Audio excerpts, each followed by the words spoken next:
Welcome to our Meet the Funder webinar.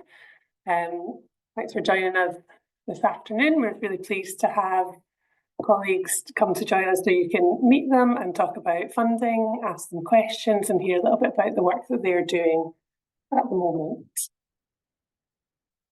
We of course are SCPO and putting on these webinars to give you a chance to talk about funding, to talk about the things that are important to you, to ask questions directly of funders so that you can do really good applications. So, as I said, welcome. We have a large number of people here today.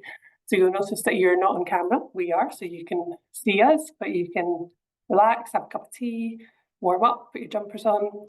Very pleased to be joined by Scottish Land Fund and SSE Community Investment this afternoon. You're going to hear from them in a little bit. As I said, we've got a webinar format because we've got a big audience, which is great. We're really pleased to have everyone here.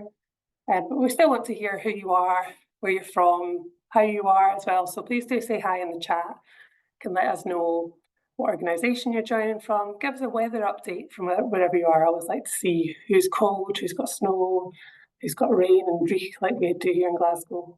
You can tell us a little bit about your funding challenges and successes if you like as well. We're recording the session, so we'll be able to send it round afterwards. So if you miss anything, you'll be able to catch up. We'll be able to send the slides as well. To help us kind of manage your questions and make sure we get to as many as possible, it would be really great if you could stick your question in the Q&A box, which hopefully you'll be able to see. That'll just mean that we can spot the questions and they don't get lost in amongst the chat. And it also means that if you see a question that's pretty similar to something you'd like to ask, you can upvote it as well, and that will give us a good sense of the key questions to ask. We'll get to as many as we can, but if we don't get to everything, then we'll try and send information in a round-up email afterwards as well. Briefly, while you're here, I want to tell you about Funding Scotland. Hopefully many of you will know about Funding Scotland already and will have had a chance to have a look at it. It's our funding database where we provide as much information as we can to you about the funds available, whether that's by different geographical areas, different beneficiaries, different awards amounts, or different sizes of organisations. So please do have a look and we hope you'll find some good opportunities there. And just to plug that our members get even more additional features. So we've really tried to make it great for everyone. Members can also access things like saving notes on different funds, kind of more tailored bulletins so that you get the emails that suit you for the kind of fund that you're looking for. And this is just part of SCPO's wider funding support. So we offer information and support about finding funding, top tips, lots of training and webinars. We work on policy as well around fairer funding. I hope a lot of you will have come across that and joined in as well. And the Gathering, which is our national conference, which is coming up in February. If you're on any of our mailing lists, you'll know all about that. But I just wanted to make sure that you've had a chance to see that. It's on the 4th and 5th of February in Edinburgh. It's completely free. You can book now. In fact, I'd urge you to book now because some of the sessions are really popular. It's got a really wide range of programmes, so lots about funding, lots about running your organisation, lots about governance. And I have to do a plug for my own session, which is about supporting you to run your community space. So I know we'll have loads of kind of community spaces here today joining us. And here's just a little plug for our membership community. If you're not a member already, then please do think about joining us. There you go, that's my introductory blurb done. Now I can go and look in the chat and actually see who's here and get to know some of you. And as I do that, I'll hand you over to Jamie, who's going to talk you through the Scottish Land Fund. So welcome, Jamie, and thanks very much for joining us. You are very welcome. Thank you very much for having me. It's exciting to talk about Scottish Land Fund. So I'm just going to share my screen. Just bear with me a wee second.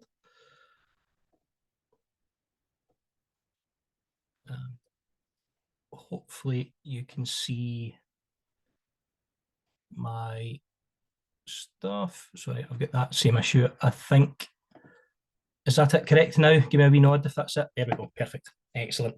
So my name is Jamie. I am, excuse me, the funding manager from the Scottish Land Fund.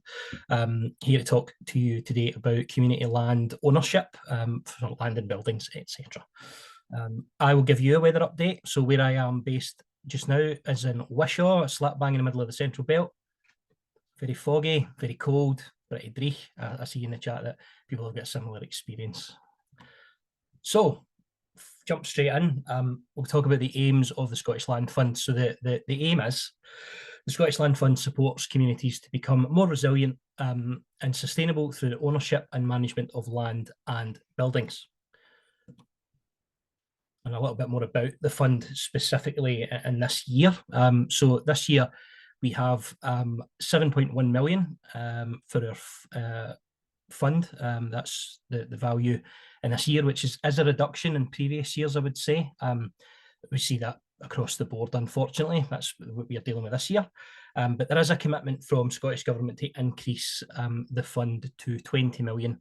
That political will is there.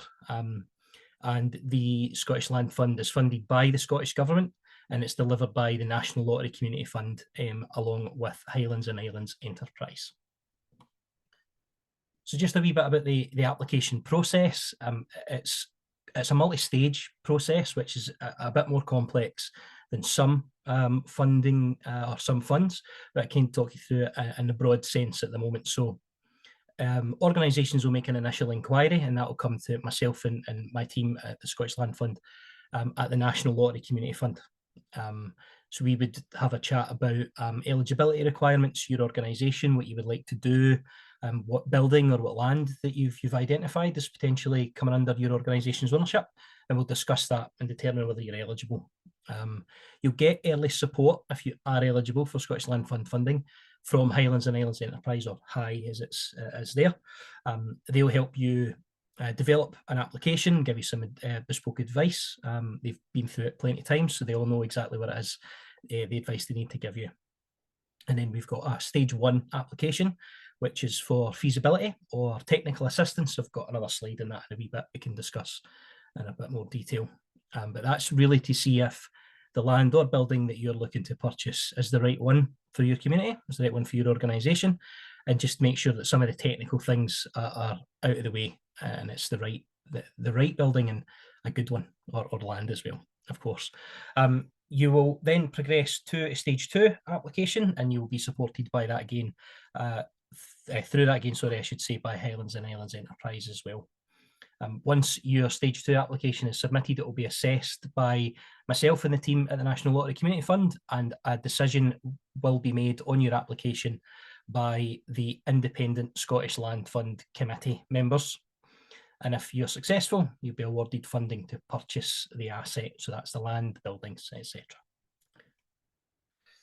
So as I say, we've got a 2-stage process, and we've got different requirements for who can apply at certain stages. So I'll talk you through them in the broad sense. So first stage, stage 1, voluntary community organisations and community councils are typically what we see here. But broadly, there are 3 must-have requirements, and you can see that they're denoted here, which is you must have a written governing document. There must be at least 3 unrelated people on your board, your trustees, that type of thing, and you must have a UK-based bank account as well. So those are the must-haves. At stage 2, there are additional eligibility requirements. So your organisation must be a corporate body. That's obviously incorporated organisations. An example of some which is not an exhaustive list, not limited to, but we've got companies limited by guarantee, SCIOs, community interest companies, community benefit societies. These are all eligible organisations. There are eligibility considerations for each of these individual organisations. It's not a blanket, yes, you are eligible, but that's something that could be discussed either at inquiry stage or throughout the development of your applications. I'm just going to check my notes, see if there's anything else here. No, looks good. So next up, what can we fund? So this is a question that we get asked very regularly. So I'll go through both for stage 1 and for stage 2. So it is, again, as I say, feasibility or technical assistance funding, and there are grants between £2,500 and £30,000. Now, we can fund under the notional minimum if that is required, if there are no further costs. It doesn't have to be over 2,500. It's not that common because, as we know, things can be quite expensive, especially when it comes to the acquisition of land and buildings, but we can fund under that. However, we can't go over the maximum. So £30,000 is the maximum that we can fund under stage one. Just to give you an idea of what the average grant size is, the current year is £9,200. That's the average grant size at stage one for this current financial year. We have obviously a decreased budget, so that average grant size is a little bit higher than it has been in past years, but the success rate has unfortunately been a bit lower, so that's factored in there as well. And the next bit is just really what you can ask for. So requests for specialist advice, professional fees, feasibility studies, business plans, valuation surveys like building condition surveys, BAT surveys, ecological surveys, to make sure that that building, or the land, the asset that your organisation is looking to acquire is feasible, is the right one for your community. Valuations, by the way, is underlined there because that is an absolute requirement at stage two. Your organisation will need to have a market valuation done on that asset, and you can get loads of advice on that if you're engaged in the process, but that is a must. You don't need to ask us for money for that. If you don't want to, you can pay for it yourself, but that is something that we would fund for each project should it be requested. And then at stage two, we have got, this is the acquisition phase. So stage one is feasibility, stage two is acquisition. So capital and revenue funding is available, and the grants are between £5,000 and £1 million. The costs that you can ask for are the costs that are associated with acquisition. And I'll talk a bit, excuse me, I'll talk a wee bit about the revenue funding and those requirements in a wee bit. We have some funding available for essential repairs. So if you're buying a building and it does require work that would make the building safe, there is a very limited pot of money there available to ask for that as well. And there is some funding available for staff costs or consultants to come in to help get the asset up and running. It's really key here to say that it is for the asset to get up and running. We won't fund general staff costs for the day-to-day running of the asset as well. And again, with the budget cut, there has been the biggest reduction is in the revenue pot that we've got available. So we are looking to fund really the essential costs here when we have an asset that really does need somebody to come in and help get it up and running. And then just the average grant size for this current financial year is £121,000. Just a couple of wee notes additionally here. We can fund above the notional maximum of £1 million, although that is vanishingly rare, and an exceptional case has to be made. But we, as I say, the average grant size is just £120,000. So we don't get them that often, but it is feasible. As I say, that there are additional things required there. So if you do have a project that you think is valued at more than £1 million, please let us know that at inquiry. It's very helpful for us to know that as early as possible. We set expectations as well, of course, as to what's required. And this one is really key. If you're taking notes, jot this down, but the Scottish Land Fund can fund a maximum of 95% of the project costs, and that includes any stage one contributions as well. So just obviously for some nice round numbers, if everything that cost-wise that's eligible for Scottish Land Fund is £100,000, the maximum we could contribute would be £95,000, and that other 5% would need to be found from elsewhere. It can be from match funding or your organisation's own reserves. Okay, so what can't we fund? We can't fund communities of interest. So I'm just going to consult my notes here. Communities of place is what the Scottish Land Fund is set up to fund. And that would be that the boundary of the community organisation is clearly defined. It doesn't cut across existing and established community boundaries. And these ones, we say, in terms of geographic area, that would be ideal for the Scottish Land Fund are things like a council area, parish boundaries, a local authority ward, or a list of postcodes. They need to be geographically defined, and they can't be, say, for instance, an entire local authority. That would be too large for us. And an example just of communities of interest, we use sports. The sports type organisations are a community of interest that is focused on one particular activity. The Scottish Land Fund is focused on community benefit within that community that purchases that land or building. So it would be usable by anybody in the community. We can fund these types of organisations if the majority of the benefit from that asset is wide community benefit, as in anybody in the community can access it and use it, regardless of their interest, say in sports. We also can't fund revenue-only grants. This is an acquisitions fund. So we would fund the purchase of a land or building asset, and we can supplement that with some revenue funding to help get an organisation, a post or a consultant to get it up and running. We can't fund the post-acquisition development costs. This is quite a mouthful, but basically we can fund the purchase of the building or the land, but we can't fund the development of it. So for a building, if you buy an older or a dilapidated building, we cannot fund the renovation costs or an extension or anything like that. And if it's land, we could fund land for affordable housing projects, but we can't fund the building of the actual houses. It's an acquisition only fund. And then also we can't fund costs that are not related to the acquisition. So again, I mentioned this when it comes to revenue, that would be posts who are employed to run the asset in the day-to-day sort of thing. It's more about getting the asset up and running. But the best analogy that I've got for this is if you were looking to purchase a community pub or a community shop, we could fund the purchase of the buildings, but we couldn't fund the beer in the pubs or the crisps in the shop. And that was somebody had said that to me a wee while ago, and I was like, yeah, that rings true. So this is a slide, I really like this one. So since 2012, 440 square kilometres have been brought into community ownership across Scotland, from Stranraer to Shetland. That's quite a large piece of land. I remember doing the sums and finding out that it was the entirety of Greater Glasgow and Aberdeen City combined. You see the top photo there is a photo of Greater Glasgow, and I have been assured that it's the only photo in existence where my hometown of Wishaw is not covered in clouds. This is quite good.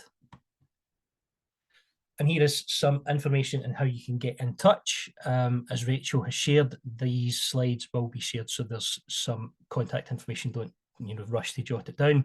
You can give an advice line a phone. You can give the Scottish Land Fund inbox an email. Also, if you land on the National Lottery Community Fund website, there is a general advice email. If you've already got that written down somewhere, you can email them and they can pass it over to the Scottish Land Fund team as well. You don't need to specifically email the Scottish Land Fund if you don't have those contact details to hand. What I would say definitely is if you have a project idea and you're not sure, get in touch with the team. We do these inquiries very regularly and are more than happy to talk to you and your organisation about your idea, about eligibility, that sort of thing. We'd much rather have a conversation to make sure that these projects are eligible, rather than people thinking, oh, Jamie said this in this presentation, we're definitely not eligible. Just get in touch and we can chat it through. And just some other sources of support for community ownership. There is a community ownership support service, and they offer support for community groups looking to purchase assets. You've got Community Land Scotland, another membership organisation, who are very adept at dealing with these community ownership types of things. And you've got Community Shares Scotland. Morven and the team over there are doing a great job when it comes to community benefit societies and share offers and some other bits and bobs. As well, you've got other sources like Plunkett for community pubs, community shops and things like that. So if you've got an idea and are maybe needing some support prior to engaging in the Scottish Land Fund process, you can always give us a call as well. We can signpost you to some things that would be beneficial potentially as well. So if it's not a yes, it can sometimes be a not right now, and we can give you some support as well, point you in the right directions for some places to support. And that is me. So thank you very much for giving me some time. I hope I didn't go too long or too short, but thanks very much. Thanks very much, Jamie. I think that was a really good overview. I've got a few quick questions I might just ask you just now, because hopefully they are fairly straightforward answers. And then maybe people can have a think about if we've got any other questions after we've heard from Tom as well. So just quickly, roughly how long does the process take from your initial inquiry to being funded? Yep, this is a really good question, and there is always an element of case-by-case basis to this, and I don't really like that answer, but what I would say is the land fund process is not a quick process. If there is an asset that's on the market, let's just say it's a house, it's an existing dwelling that your organisation is looking to purchase to turn into affordable housing for the community, that is doable, absolutely. But if it's an asset sale that's anticipated to go through quickly, then there may be challenges in there. You will have a stage 1 application process to go through and a decision, and then a stage 2 application process and a decision there. I'd say the fastest we could notionally do it is about 6 months, I would say. Thank you. And can you apply if you already have an application in with the National Lottery Community Fund? Yes, it's probably the shortest answer I'll give today. Fantastic. We love those kind of answers. Which geographical areas are eligible? I think you talked about the kinds of areas, but is it anywhere in Scotland or broader? Yep, that's correct. So Scottish Land Fund previously was rural only, but from 2016 it now encompasses all land areas in Scotland. So as I said, it's from Stranraer to Shetland, anywhere is eligible. You can put in an application for any area. And then just to kind of recap on what I had said is that what we really look for is for communities to tell us their boundaries in terms of their geographic place, although there are limits to that. What we don't look for is like a list of postcodes that exclude certain areas in a community, or a very large geographic definition which encompasses multiple different communities. Again, there is a case-by-case basis in this, but we would look for that to be limited both in its vast scope. We wouldn't look for a huge like local authority area. We also wouldn't look for a very, very small area either.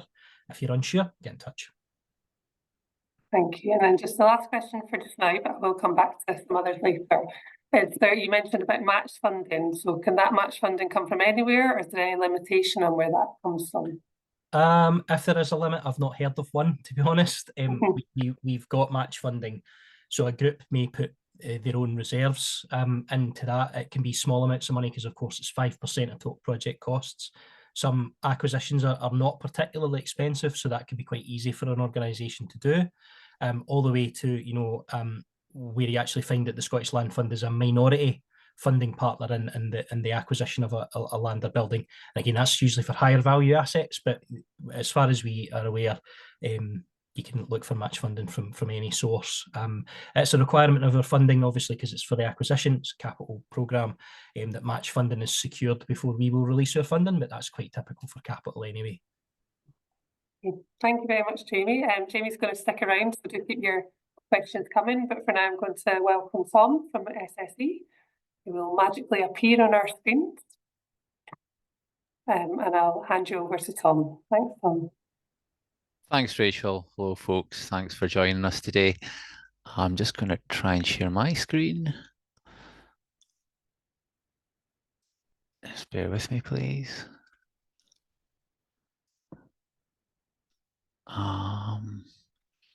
Just one moment, sorry. Can folks see that? Yeah, we can see it. We can see the slides rather than the full screen.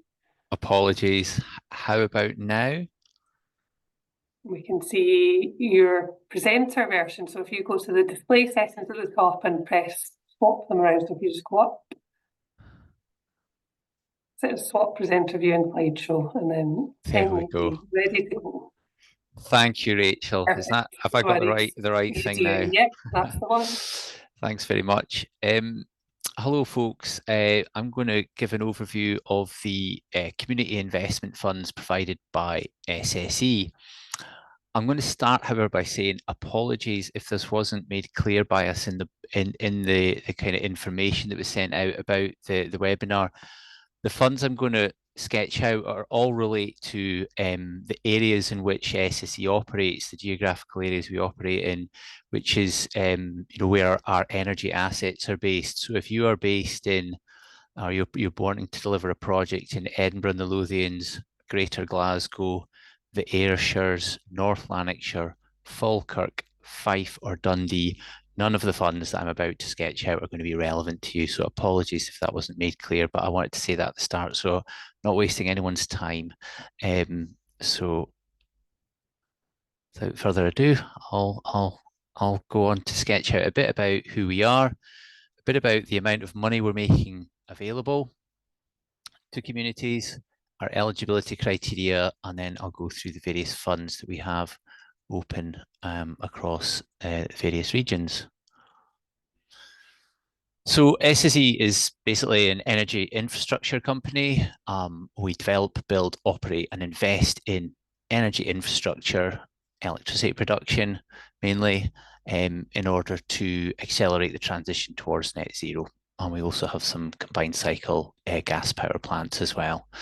We're a FTSE 30 company, headquartered in Scotland, in Perth, but we also have main offices in Glasgow, Aberdeen, Inverness, and elsewhere.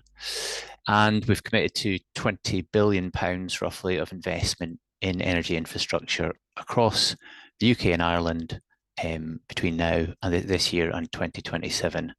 And we've got a lot of employees. I think we might be Scotland's largest PLC. This is how we're organised. We've got 6 business units, and I mention this only because these business units are the sources of the funds that I'm going to go on to talk about in a moment. So transmission and distribution are our regulated network operators and operate under licence the UK government, and renewables and thermal are not. So the community benefit commitments there are voluntary. And we also have energy solutions for business customers in the UK, but not domestic anymore. That was all sold over to OVO a long time ago. And we'd also do some energy trading. So in terms of funds we're making available to communities, we have a clear commitment as SSE Renewables. That's the company that owns and operates onshore and offshore wind farms, and increasingly solar and battery energy storage systems as well. We've invested £88 million to date across the UK and Ireland from those assets, and we have a lifetime commitment of £330 million. That means for the operating lifetime of those assets. In terms of our networks business, the community funding from the networks businesses operates according to our license agreement periods with UK government. So for distribution, that's £3 million over the 4 years there on the screen. And for transmission, that is £100 million between 2024 and 2030, although that is subject to UK government's guidance and approval from Ofgem. That's what we've committed to at the moment, but nothing's come out yet from the UK government or Ofgem saying what we should be committing to. So at the moment, we've just committed to the 100 million, just I say. We're pretty comfortable. That's probably going to be in line with what they're going to come out with, but we've yet to have that officially approved. We have our own in-house community investment team, 14 strong. Almost all of us have come from working in, with, and for the third sector and in our own communities. So it used to being on the other side of the funding fence, if you like. And we've recently launched a new online application portal through which all applications are now made, similar to a lot of other funders these days. In terms of eligibility for our community funds, is pretty much the same as what Jamie's eligibility is for the Scottish Land Fund. So hopefully that's quite kind of commonly understood and quite straightforward. But of course, you must provide clear benefit for the communities within the fund area for the fund that you're applying to. The first fund I'm going to touch on is our Sustainable Development Fund. The aim is to share value across the local authority areas where we own and operate onshore wind projects. So back in 2013, as part of our voluntary commitment to communities in and around the areas where we own and operate onshore wind projects, we've committed to the Scottish Government guidance level of £5,000 per megawatt installed. We split that 50-50 with £2,500 per megawatt installed capacity going to a local fund, not touching at all on the local funds today, by the way, and £250,000 per megawatt installed going to a regional fund. And the aim is to, as I say, share value with the communities across the local authority areas where we all operate. And the Sustainable Development Funds for projects that can make a significant and sustainable difference to people and communities within the relevant region. And award decisions are made by an independent panel. That's some of the panels there on the right. The SDF operates across 5 local authority areas: Perth and Kinross, Scottish Borders, Dumfries and Galloway, South Lanarkshire and Highland. We also operate a Sustainable Development Fund in North Lincolnshire, but obviously not relevant to you folk on the call today. The next rounds, the dates the next rounds will open are there in the slide, along with when a panel will meet to make award decisions, and the total value of each round there on the column on the far right. Currently, the South Lanarkshire Sustainable Development Fund is open.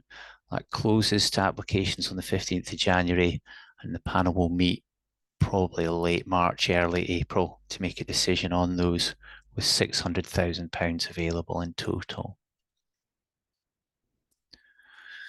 So what are we looking for under the Sustainable Development Fund? We're looking to support projects that meet at least one of these 3 outcomes. So creating opportunities, increasing opportunities for education and employment through skills development, training, work placements, apprenticeships, those kinds of things. We're looking for projects that empower communities. That's a nice broad outcome. So projects that build resilience and protect the most vulnerable residents, and projects that are focused on building sustainable places. So regeneration, that could cover physical environment as well as, the built environment as well as the natural environment. So it could be landscape restoration work, it could be taking on a community building, it could be heritage related, anything like that. And there's kind of a horizontal theme, which is, all projects, regardless of which outcome they meet, we're looking for them to evidence how they help the region and the local community move towards a net zero future.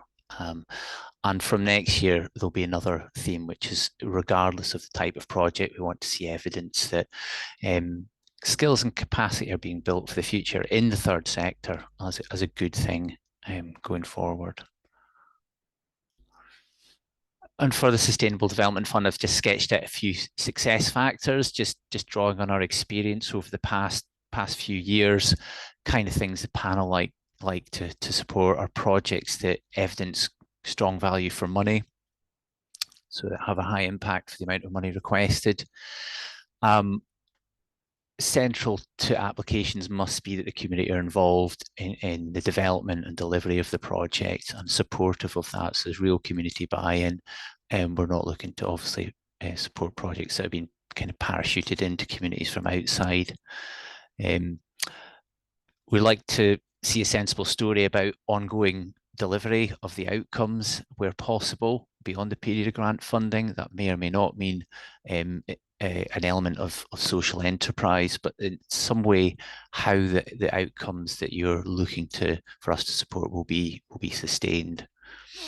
Evidence of need for the project and for the grant that you're requesting, and an element of match funding. There's no set figure. In theory, the panel could support 100%, but these funds are very competitive, and those who are bringing in a significant amount, or an amount, let's say, of external funding from elsewhere, are often more successful.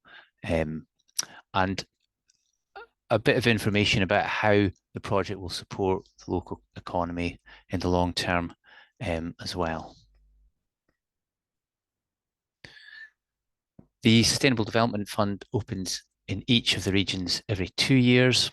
The minimum grant value is £30,000, and you can apply for the total amount available in the round. That has been funded a couple of times, but generally speaking, the average grant size is probably somewhere between £60,000 to £70,000. The application link's there, and as Rachel was saying, we'll have the slides circulated afterwards, so you will be able to click on that when you receive the slides. The next fund to touch on is our newly launched Hydro Community Fund. This celebrates the 80th anniversary of SSE's hydro heritage in the north of Scotland, starting in the post-war period. So we're investing £10 million in projects that meet needs in the community council areas where our hydro assets are based. And the priorities for the fund, which will come on to the next slide, have been developed through an independent consultation with those 40 community council areas. And there's an independent panel again making decisions. So these are the priorities for the Hydro Community Fund: protection of the natural environment in the local area, enhancing safe, affordable and sustainable community transport and low carbon solutions, improving access to affordable, quality and safe housing, encouraging the establishment and sustainable growth of small businesses, including social enterprises. Just on that one, I don't think we'll be funding directly small businesses, but organisations that support and help small businesses in rural areas grow will be supported. The development and improvement of community assets, a bit like the kind of projects Jamie was talking about, and the promotion of physical and mental well-being through a range of different kinds of activities linked to arts, culture, sports and recreation. Here are the key dates for the Hydro Community Fund, folks. We launched in October. Tomorrow is our first application deadline. Sorry, I know that's not perfect timing in regards to this seminar, but there will be more rounds. There's going to be 2 rounds every year. So the next application deadline will be the 26th of June for a decision in September next year. Yeah, as I was saying, there's 2 award making rounds per year over 5 years. So we aim to give the £10 million out over the 5 years, roughly £2 million a year. The smallest grant you can apply for is 10,000 and the maximum is 100,000. Just moving on now, folks, to our transmission related funds. So our transmission infrastructure is the infrastructure that takes electricity from the generating asset, like think of a wind farm, to the substation for conversion. It's the big metal towers that you see. And through the upgrades that we're now making across the north of Scotland, we're launching a number of funds. This is the first of our local funds. It's open now. And it will support communities situated close to the East Coast upgrade. So those are our communities in Aberdeenshire, Angus, Perth, Kinross and Clackmannanshire. And the overall aim of the fund is to promote health and well-being, with priority given to projects based closest to the new infrastructure works. And you can find out where those are through a map on that, through that web link there, which, as I say, will be part of the slides that are circulated. The total value of the fund is £252,000 and grants are available for up to £5,000. There's the timescales there. It's open now, closes on the 31st of January with award decisions made in March. This is a one-off fund, but we will be launching other local funds linked to new transmission infrastructure, and they will likely be multi-year funds. So watch this space, or keep an eye on the website rather. Transmission, we also have a regional fund. The first round of that just closed on the 22nd of November. It's very competitive. It covers the whole of our licence area. So there's a link there at the bottom of this slide that takes you to our licence area for transmission. It's basically the north of Scotland, from kind of the top of Clackmannanshire and Dundee upwards. And the aims of the fund are to bring positive benefits and a long-lasting legacy across the north of Scotland by supporting larger projects that can bring about transformational change or impact. There are 3 themes that are all really broad, folks. People, and that is again focused on upskilling and employability. Place, again focused on regeneration of place. And sorry, the third one isn't that broad, is it? It's quite specific. Fuel poverty, so addressing fuel poverty is a key part of the fund. In terms of timescales, it will reopen early autumn next year, with decisions being made in January the following year. And And as I say, it's about £100 million that Transmission are making available. We've yet to decide how much will be made available in next year's round, but this year it was £2 million with a minimum grant size of 40,000 and a maximum grant size of £500,000. And you can find out more information via the web link there on the slide. The final fund I wanted to cover today is called Powering Communities to Net Zero. It's provided by our other network business, Distribution. So for Distribution, that's the usually smaller wooden poles that take electricity from the substation to your house and to local businesses and so on and so forth. So Distribution are making this fund available in order to improve local resilience and support communities towards net zero carbon emissions.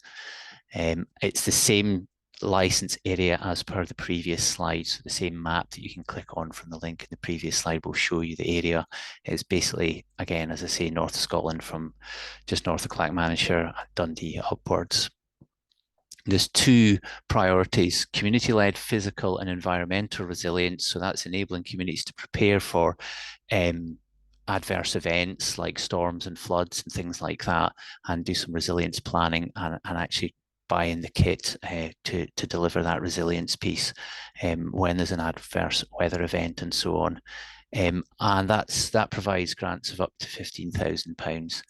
And the second strand is to deliver low carbon technology in communities. So that's grants of up to £20,000. So that might cover, for example, community buildings and village halls, installing solar panels, battery energy storage, air source heat pumps, but it can also support things like community transport and EVs as well. The 2025 round opens probably at the end of March or start of April. That will be announced on the website, with decisions 2 months later. And just a little more on the Powering Communities to Net Zero Fund. There are a few specific pieces of information we require. So if you're applying for the low carbon technology strand, you do need to fill in, please, a technical specification form if that applies to your kit. And that's just so we can be clear that what you've had specified for your project is of the right specification, it has the right generating capacity, it's compatible with and will feed into the grid, and has appropriate things in place called islanding, which needs to kick in if there's a failure. Also planning permission and building warrant if that's needed. So you need to check out those and let us know where you're at with those applications. And if you need to apply for what's called a G99 application to connect to the network, to the grid, we'd like to know where that's at and whether that's in train and how likely it's looking. Do also please provide competitive quotes so we know that the kit you're specifying or seeking funding for is value for money and is the right kit. And generally speaking, if it's micro renewables, we look for you to go to an MCS, that's micro generation certification scheme approved installer, so you know that they've installed it correctly, it's appropriately specified and sized for your project. And finally, please also think about how the project fits into the wider local picture. So any information you have on how the project fits with any local community plans, like local community emergency plans or resilience plans, local energy plans, and so on, would also help with your chances of success. That is me. So back over to you, Rachel. Thanks. Thank you. So that definitely feels like a lot of really interesting opportunities. I hope for the people who are here, there'll be some really good eligibility. I think we've had a few questions about which different areas are eligible. So rather than ask you to go through a list, I've shared a link in the chat, which I hope is the right one, but which we can confirm with you, Tom, afterwards, and make sure we'll send out to everyone the links to all the information so you've got good access to make sure you know what's you want me to pop it in the chat myself just now? That would be perfect. Yeah. Okay, I'll do that. The right one. And we've had a question as well to say from Dan that if people are eligible, can a project apply to multiple strands of your funding opportunities? Yes, that's right. Yeah, folk can apply across the board. All the funds are managed by the team I sit in, which is based centrally in groups. So we have an overview. It's all through the same portal. We have an overview of who's applying for what and how it all fits together. So feel free to apply to multiple funds, but obviously for different cost elements of your project. Great, thank you. And if people are looking at those opportunities and thinking, yeah, that sounds great for me, the ones that are coming up next year, what's the best thing people can do to kind of get ready to put in a really good application? Yeah, so obviously they are very competitive funds, I have to say. I mean, we all know what's going on at the moment with the funding landscape in the third sector, how tight it is, how competitive it is.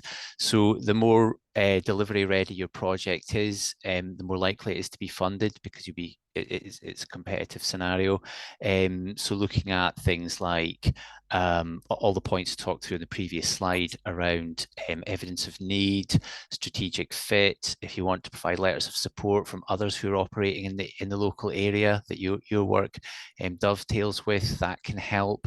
A well-researched project budget with quotes where necessary to show you're delivering value for money, and then reducing down any risks. So, for example, if your project requires any permissions, like, as I say, building warrant, planning permission, listed buildings consent, grid connection application, having those in train, or even ideally, approved, can, it tells us the project's ready to go and those risks have been covered off. Match funding is another one I should mention. Match funding certainly often helps because it evidences that the project's delivering kind of wider impact beyond just what we're funding. So is that okay? Thank you, that's great. We've got a few other questions. Jamie, if you'd like to magically reappear. So quite powerful to summon people. We've got a few questions as well for you, Jamie. So can people apply for funding after the purchase has been completed? So unfortunately not. So the Scottish Land Fund is an acquisitions fund. If the purchase has already happened, then unfortunately for us, there isn't anything to fund, I'm afraid. Okay, so maybe not the answer you're looking for, but hopefully a clear answer. Come to us, maybe we can help if you're in the right in the right area. And we had another question about the match funding. So can it come from kind of other Scottish Government funded sources, like local authority grants, not grants, as my clarified for us? So yes, however, to the person that's asked that question, I would be very aware of state subsidy issues, which is a very dry and technical place to get to when it comes to grant funding. The Scottish Government funds can be state subsidised funds, or they don't have to be. It really depends on each individual fund. That also applies to the Scottish Land Fund. So some grants are through state subsidy, some are not. What I would say is these are very technical sort of rules and regulations around very specific projects. So if you have got any further questions, get in touch. But generally speaking, yes. And what about some for you? Are there any kind of limitations to the match funding that people could use towards a project? Not really. Any legally gotten funds are happily accepted. A good clarification. Thank you. We have a question from a colleague at Archaeology Scotland. So can the stage one, Jamie, be used for the kind of feasibility of a building that won't be purchased but will be acquired on a long-term lease? Yeah, unfortunately not, and that's the same sort of thing applies. Is that the land fund as an acquisitions fund? What I would say is obviously long-term leases can be advantageous to organisations. It's just that that's not within the Scottish Land Fund's remit, unfortunately. Sure. So maybe a case of looking elsewhere. I know we've heard from other funders who might be able to do that, yep, particularly if they're things like heritage buildings. So absolutely, yep. Worth a look around. And can the land fund be used for things like extensions or upgrades to existing premises? Again, unfortunately not. I wish I was saying yes to more of these questions, but as I said, the land fund is an acquisitions fund. It's one of the more common questions we do get asked, but unfortunately, again, it's not within the remit of the land fund. It's for the purchase of buildings. There are, or have been, and maybe yet again, funds that complement the Scottish Land Fund and dovetail with the Scottish Land Fund very well, that can fund the development of an asset after acquisition. So we've formerly seen, things like the Community Ownership Fund, quite a high proportion of Scottish Land Fund applications and successful applications have got subsequently got community ownership money to redevelop the asset. I believe that fund is currently closed. We may see some news about that at some point in the near future, but it's often a feature. We do get quite a lot of applications with that aspect in it as well. But as I say, from the land fund, unfortunately, we can't fund that. Thanks, Jamie. I know that yes can feel like a kinder answer, but hopefully also having a good idea of what isn't funded is useful for people to do to save that all important energy and capacity. And so will the Powering Local Communities Fund be available in 2026? We're looking far into the future now. Yes, it is, David, available in 2026. We've committed to 5 years of funding, and this was the first year, so should finish up in 2029. Okay. So if you have any other questions, this might be your last hurrah to try and get them in the chat or the Q&A. But just maybe then, if nothing else appears, just to finish off, what would be your top tips, Jamie and Tom, for people who do want to apply for your funds? What's going to help people get their application noticed as a really good quality application? Yeah. Tom, your key goes to you first. Yeah, happy to go first. Just simply read the guidance. And if you're in doubt, absolutely fine to give us a call. We do provide pre-application advice. So we're happy to advise if it's not going to be a good fit. And as I always say, an early no is much better than a late no. Nobody wants to waste their time. But yeah, just read the guidance and feel free to give us a call if you need any clarifications. Thank you, Tom. And you, Jamie. I would mirror Tom's very sage advice. That was exactly what I was going to say. We've got our guidance notes are publicly facing on the website. You can go and have a look at those. You can also have a look at previously successful Scottish Land Fund applications as well to see the types of things that we fund. And again, most importantly, if you're not sure, please reach out. The eligibility requirements are quite often confusing at these early stages. So we would be more than happy to talk these over. And as Tom says, an early no or that invitation to return when additional work has been done to overcome some of these eligibility hurdles, be more than welcome. We'd be more than happy to talk to you about your project and your organisation. Thanks both. I think that's a really nice way for us to wrap up with a warm invitation to have a chat if you're not sure, and to do it at an early stage to save yourself any disappointment or hard work. Thanks very much for coming along, everyone. I hope you found it useful. I hope you've got some interesting ideas about things you could potentially apply for. Please do have a look at SVO's Village and Community Halls Handbook as well, which will hopefully help with all areas of running a community space.